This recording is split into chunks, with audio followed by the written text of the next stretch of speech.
Welcome. This is how to fix ASUS VivoBook camera not working on Windows. So, first thing is you could just simply go ahead and go to the search menu at the bottom and just simply search for settings. And now, once you are here on the settings, you could just simply go for Bluetooth and devices. And you should be able to see cameras over here. And now here, make sure your camera is connected. So you could just simply select search for cameras and it will automatically detect it.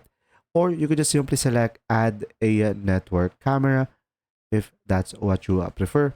Or if it doesn't work, guys, you could just simply go for devices over here and just simply go for add device over here and make sure to add your camera. Now, another option is you could just simply go for the start menu and search for device manager.